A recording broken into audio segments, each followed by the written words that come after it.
Imola is back this weekend, and the Emilia Romagna Grand Prix will be looking to make its case for a more permanent fixture on the calendar in years to come. There have been some memorable races at the circuit, some of which I'm too young to even remember, but some I am a bit more familiar with. We thought we'd take a look at the last 5 races to be held at the Autodromo Internazionale Enzo e Dino Ferrari. I hope I got that somewhat right. But before we get into the video, my stats are telling me a whopping 98% of you aren't subscribed. If you enjoyed this sort of content, hit the subscribe button down below and turn on the little notification bell.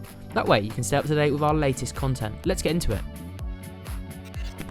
2020. One race which will still be in most F1 fans' recent memory is last year's edition of the Emilia Romagna Grand Prix. Introduced as part of the rejigged schedule, it was the third of 3 Italian races last year. The weekend looked to break the mould as it was held over just 2 days, a single 90-minute practice session on Saturday, before qualifying and the race itself filling their regular slots. It looked set up to be a good weekend for Valtteri Bottas, who qualified on pole ahead of his teammate Lewis Hamilton, and the Red Bull of Max Verstappen. At the start of the race, Verstappen briefly overtook Hamilton for second, whilst Bottas got away cleanly. However, Bottas picked up damage on lap 2 and was overtaken by Verstappen and Hamilton, the latter pitting under the safety car. However, a tyre failure for the Red Bull forced Verstappen out and left Hamilton and Bottas to claim a Mercedes 1-2, with Daniel Ricciardo joining them on the podium.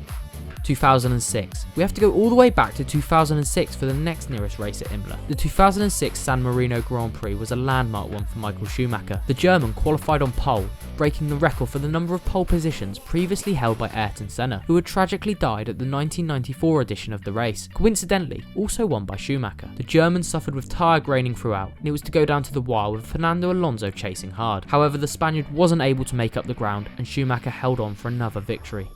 2005. A year earlier, it was roles reversed. However, Kimi Raikkonen started on pole thanks to the aggregate system, which involved the Q1 and Q2 times being combined for one time. The Finn was forced to retire on lap 9, typical of his struggles at the time with McLaren. It was left for Alonso to storm to a comfortable win, with Schumacher starting further down the grid. Any fans hoping to see some late race action were denied when British broadcaster ITV cut to a commercial break with just 3 laps to go. This outraged fans, who crashed the ITV website with the volume of complaints. 2004. The 2004 San Marino Grand Prix marked the 10th anniversary of Roland Ratzenberger and Ayrton Senna's fatal accidents. When racing got underway, the likes of Fernando Alonso and Juan Pablo Montoya were all in the mix, but it was really a race between Schumacher and Jenson Button. The Brit scored his maiden pole position, and he had initially built up a lead, with him and Schumacher lapping almost a second faster than the rest of the field. However, eventually Schumacher's speed came to the fore, and he drove home to a comfortable win, with Button second and Montoya third.